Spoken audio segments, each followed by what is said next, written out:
ఈ రోజు మనతో పాటు ఉన్నారు ఆస్ట్రాలజర్ డాక్టర్ విష్ణువర్ధన్ రెడ్డి గారు. వారితో మాట్లాడదాం. నమస్తే సార్. నమస్కారం. ఈ మధ్య కాలంలో చాలా మందికి మెంటల్ ఇష్యూస్, ప్రాబ్లమ్స్ ఎక్కువైనాయి. మానసిక సమస్యలు, స్ట్రెస్, యాంగ్జైటీ, డిప్రెషన్, కొంతమంది అయితే ఇక సూసైడ్ దాకా వెళ్తూ ఉంటారు. సో వీటన్నిటికీ వెనక ఏమైనా నెగిటివ్ ఎనర్జీ కానీ ఇలాంటి కారణాలు ఏమైనా ఉంటాయా? ఇప్పుడు ప్రతి కుటుంబంలో ఒక వ్యక్తి వీటితో బాధపడుతుంది. అవును. ప్రతి ఇంట్లో. అవును. ఇప్పుడు నలుగురు అన్నదమ్ములు ఉన్నారంటే ముగ్గురేమో హై రిచ్‌లో ఉంటారు. ఉమ్, ఒకడేమో తిండికి లేకుండా ఉంటాడు. ఉమ్, అతని పిల్లలు రోజు తిండికి కూడా దెబ్బలాటుంటది వాళ్ళకి. ఉమ్, బాగా ఇబ్బంది పడుతుంటారు. దీనికి కారణం ఏందంటే ఆళ్ళ వంశంలో చనిపోయిన వ్యక్తుల యొక్క ఎనర్జీలు. ఉమ్, ఎవరమైతే ఎక్కువ ప్రేమగా చూస్తామో, ఎక్కువ సహాయం చేస్తామో దానివల్ల ఆ ఎనర్జీలు ఇతని దగ్గరికొస్తాయి. ఉహుం, ఎట్లా అంటే మనము బాగా మన మీద వాళ్ళకి ప్రేమ ఉంటుంది. ఇప్పుడు మన ఇంట్లో తాత, తండ్రి ఎవరైనా చనిపోయినప్పుడు ఏమవుతుంది, మన మనమడనో, కొడుకనో ప్రేమ ఉంటుంది. ఆ ప్రేమతోటి ఏమవుతుందంటే ఆ ఎనర్జీ మన దగ్గరికి వస్తుంది. చనిపోయినాక దానికి కోరిక తీరదు. ఉమ్, ఇప్పుడున్న జనరేషన్లో ఎవరికి కూడా ఏ కోరికలు తీరట్లేదు. 90 ఏళ్ళ ముసలోడు కూడా కోరికలతోటే చచ్చిపోతుండు. అంటే ప్రేమతోటి మనమల మీద ప్రేమ, వస్తువుల మీద ప్రేమ, లాస్ట్‌కు ఫోన్ మీద కూడా ప్రేమ ఉంటుంది. నా ఫోను, అవును. అయ్యో నా ఫోను అన్ని ఒక ఫీలింగ్‌లో ఉంటుంది. ఉమ్, దాని మీద ప్రేమతో ఆ ఎనర్జీ ఎక్కడ పోవట్లేదు. దానికోసం మన ఇంట్లోనే ఉంటుంది. అది ఇది ఏమవుతుందంటే ఒక్కటి రెండు ఎనర్జీలు ఉంటేనేమో ఏమనిపించదు ఫస్ట్ మనకు. ఉమ్, ఎప్పుడైనా సరే మన ఇంట్లో ఎవరైనా చనిపోయినప్పుడు చూడండి, ఎవరో ఒక్కరు సిక్ అవుతారు. ఉమ్, మనమడు కానీ, కోడలు కానీ, కొడుకు కానీ, ఎవరో ఒకరు ఇంట్లో పర్సన్ కానీ, భార్య కానీ ఉమ్, అకస్మాత్తుగా ఫిట్స్ వచ్చి పడిపోతుంది. అరే ఫిట్స్ వచ్చింది, ఫిట్స్ వచ్చుకొని కాదు, ఆ ఎనర్జీ వచ్చి ఏమి కూర్చుంటుంది. ఉమ్, కూర్చుంటే అన్కాన్షియస్ అవుతారు ఆ ఎనర్జీ వచ్చినందుకు. ఎందుకంటే ఉమ్, అప్పటిదాకా మన మీద ఒక ఎనర్జీ వచ్చి కూర్చుంటే మన శరీరం తట్టుకోదు.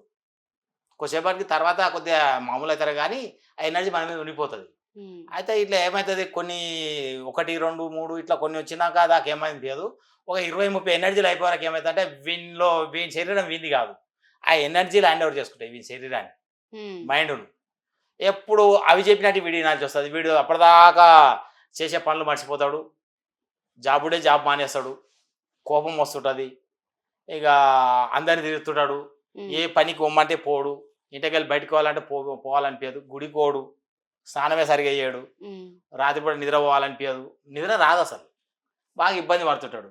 అయితే ఇది మీరు ఎవరైనా చూసుకోవచ్చు. నేను చెప్పేది, మీ ఇంట్లో కెమెరాలు గిన్ని ఉంటే, సీసీ కెమెరాలు, ఉమ్, రాత్రిపూట ఆ కెమెరాలు 11 రాత్రి 11 గంటల నుంచి ఈ 3 గంటల మధ్యన ఉమ్, స్క్రీన్ ముందర మీరు కూర్చొని ఆ సీసీ కెమెరాలు ఉన్న రూమ్ డార్క్ చీకటి చేయాలి. చిమ్మ ఓకే. చీకటి ఆహా. ఆ రూమ్ను చేసేసి మీరు స్క్రీన్ ముందర కూర్చుంటే స్క్రీన్లో మీకు కొన్ని లైట్స్ కనబడతాయి. మీరు ఆ రూమ్లో పోయి చూస్తే ఏం కనబడవు కానీ ఈ స్క్రీన్లో కనబడుతుంది. ఓకే. నైట్ విజన్ లో కనిపిస్తాయి. నైట్ విజన్ సీసీ కెమెరాల ఆహా. కొన్ని లైట్లు కనబడతాయి, పురుగుల్లాగా ఓకే. తిరుగుతూ ఉంటాయి అలా. అవన్నీ ఆత్మలే, చనిపోయిన మన వ్యక్తుల యొక్క, మన చుట్టాలు, మన యొక్క వంశం యొక్క ఆత్మలు ఉమ్, మన ఇంట్లో తిరుగుతుంటాయి. ఉహుం, అవి ఎవరి దగ్గరికి వస్తాయి, ఎవరైతే ఈ ఇబ్బంది పడుతుండో అతని దగ్గరికి వచ్చిపోతుంటాయి. వేరే వాళ్ళని ఏమనవై, ఎవరైతే అవసరమో ఆ ఒక్కని ఇబ్బంది పెడితే ఆ ఒక్కని కోసం వస్తాయి, వాని దగ్గరనే తిరిగితే వానితోటే ఉంటాయి. ఉమ్, అయితే రాత్రిపూట వాటికి పవర్ ఎక్కువ. ఈ నెగిటివ్ ఎనర్జీకి నైట్ పవర్ ఎక్కువ, డే టైం పవర్ ఉండదు. డే టైం ఏమనవు, రాత్రి 11 కాగానే స్టార్ట్ అవుతుంది ప్రాబ్లం. ఉమ్, కోపము, డిప్రెషన్, నిద్రపోకుండా ఉండడం, ఇవన్నీ కోపం వచ్చేస్తాయి ఆయనకి. అది ఇది మొత్తం నా రీసెర్చ్లో తెలిసింది ఏంటంటే 100 ఏళ్ళ నుంచి కూడా ఎనర్జీలు ఎక్కడ పోవట్లేదు. మన తాత ఉంటాడు, వాని చుట్టాలు, వాని పాలోళ్ళు వాని బట్టి ఉంటారు, వాని దగ్గర ఉంటాయి ఎనర్జీలు. వాడు చనిపోయిన తర్వాత వాని కొడుకు దగ్గరకు వస్తాడు. అంటే చైన్ సిస్టమ్. ఉహుం, వచ్చినాక వాని దగ్గర ఉన్న 20 మన కొడుకు దగ్గరకు వచ్చినాక ఈ కొడుకు దగ్గర వీని పాలోళ్ళు వీళ్ళు కలిసి ఒక 50 మంది అవుతారు. ఉమ్, ఆ 50 మంది వీడు చనిపోయినాక వాని కొడుకు దగ్గరకు వస్తాడు. ఉమ్, అంటే ఎక్కడ పోదు ఈ వంశం. మెయిన్గా ఈ నెగటివ్ ఎనర్జీలు, ఈ ఇబ్బంది పడుతున్న వాళ్ళు ఏమైతుందంటే మన వంశం వల్లే మనల్ని బట్టి పీడిస్తారు. ఓకే. అతి ప్రేమ ఉహుం. బంగారు కత్తితో మెడగొస్తే ఎట్ట తెగుతుంది, ఇది ప్రేమతోటి వచ్చే ఎనర్జీలు. ఇప్పుడు చాలా మంది ఏమంటారంటే, అంటే మన వాళ్ళే కదా, బతికున్నప్పుడు ఉన్న ప్రేమ చనిపోయిన తర్వాత ఎందుకు ఇట్లా శరీరం మారుతుంది? ఉన్నప్పుడే పాజిటివ్, ఓకే. శరీరం లేకపోతే నెగిటివ్. ఉహుం, ఇప్పుడు బంగారం ముద్దున్నాడు బాగానే ఉంటుంది, ఏడబెట్టినా ఏం కాదు, దాని కత్తిలాగా తయారు చేసి ఇట్లా అనుకుంటే తెగిపోదా? అది కూడా అంతే అన్నాడు. ఓకే. శరీరం ఉన్నంతసేపు పవర్ పాజిటివ్, శరీరం వదిలేసినాక నెగిటివ్. నేనైనా సరే, నువ్వైనా సరే, ఉహుం, శరీరం వదిలేస్తే నెగిటివ్ ఎనర్జీ అన్నమాట. అంటే ఇప్పుడు దయ్యాలు, భూతాలు అంటారు చూడు, ఉమ్, అది అన్నట్టు. ఆ ఎనర్జీకి ఆ పవర్ వచ్చేస్తుంది. కాబట్టి అది వచ్చి మన మీద కూర్చున్నాక ఏమైందంటే ఇబ్బంది పడుతుంది. అది డిప్రెషన్ ఇవన్నీ ఏమైతుందంటే ఒక 50 నుంచి 100 వరకు ఉంటాయి వాళ్ళ దగ్గర ఉమ్, ఎనర్జీలు. అంటే మన వంశంలో చనిపోయిన వాళ్ళు కానీ, మన పాలోళ్ళు కానీ, మన ఇంటి పక్క వాళ్ళు కానీ, మన మీద లవ్ ఉన్నోళ్ళు, లవ్ ఉన్నా వస్తుంది, కోపం ఉన్నా వస్తుంది. ఓకే. నువ్వు ఎవరితో బాగా కొట్లాడుతున్నావు, వాడిని నీవే కసి ఉంటుంది, చచ్చిపోతే నీ దగ్గరకు వచ్చేస్తుంది ఎనర్జీ. తెలియక కొంతమంది కొందరిని చంపుతారు కోపంతో. సాగానే వాడు వచ్చి నువ్వే కూర్చుంటాడు. వీడు బతికిన దాకా ఆయన చంపిన తప్పుకు వాని ఎనర్జీని వీడు బతికిన దాకా నడపాలి. నీవే కూర్చుంటుంది. కూర్చొని వీని సంగతి వీడు లాస్ట్కు చంపేస్తుంది అది. అంటే అకస్మాత్తుగా సూసైడ్ చేపిస్తుంది. అంటే లారీ కింద దొబ్బడము, రాత్రిపూట ఉరి పెట్టుకోవడము. మీరు ఎవరైనా చూడండి, బాగా డిప్రెషన్ తోటి ఉన్నోళ్ళు మధ్యరాత్రి ఉరేసుకొని చనిపోతారు. అవును, నైట్ టైం అవుతుంది. నైట్ టైంలో ఉరేసుకోవడం, డే టైం వేసుకోడాడు. రాత్రిపూట ఎవరు లేనప్పుడు ఒంటరిగా ఉన్నాడు, ఫ్యాన్ ఉరి వేసుకుంటాడు. ఎందుకు సార్? అంటే పురుగొలుపుతుంది అట్లా? ఈ ఎనర్జీలే తాడు ఇస్తాయి, తాడిసే చేతుకు వేసుకో అని చెప్తాయి, కట్టుకోమంటాయి, మెడ కట్టుకో అంటాయి, పొదందా అంటాయి. అంటే వాటికి హ్యాండ్ ఓవర్ అయిపోయి మనము గంజాయి తాగిన మత్తు ఎట్లుంటుంది, వాడు ఏం చేస్తుందో తెలియదు. అంటే వీటిది కూడా మత్తు వీనికి అట్లుంటుంది. ఆ ఎనర్జీలు ఎట్లా చెప్తే అట్లా వాటికి హ్యాండ్ ఓవర్ అయిపోతుంది మన మైండ్ అనేది. అయిపోయి అది చెప్పినట్టు మనం వింటాం. వానికి అప్పులు ఉండవు, ఏముండవు, ఎలాంటి బరువు బాధ్యతలు ఉండవు, అయినా ఉరి పెట్టుకొని చచ్చిపోతుంది. అందరూ అరే వీనికి ఏం ప్రాబ్లం, ఎందుకు చచ్చిపోయినట్టు. అవును. అంటే ఆ డిప్రెషన్ చేసుకున్నా, ఆ డిప్రెషన్ ఉండగా ఆ ఎనర్జీలు ఉండకంలా వాడిని ప్రేరేపిస్తాయి చనిపోమని. ఎందుకంటే బాగుంది, మంచిగా ఉంటుంది, మనందరం ఒక ఉందాం దా అంటాయి. అయితే అప్పుడు ఏమవుతుంది, వీడు చనిపోయినాక వీని ఎనర్జీ ఆ ఎనర్జీ కలిసి మళ్ళీ ఇంట్లో ఇంకొని పట్టుకుంటాయి. కొందరు ఇళ్ళలో చూడండి, వరుసగా అందరు చనిపోతారు. 6 నెలల కోరు, సంవత్సరానికి కోరు, నెల కోరు చనిపోతారు, లాస్ట్కి ఒకడే మిగులుతాడు. అవునవును.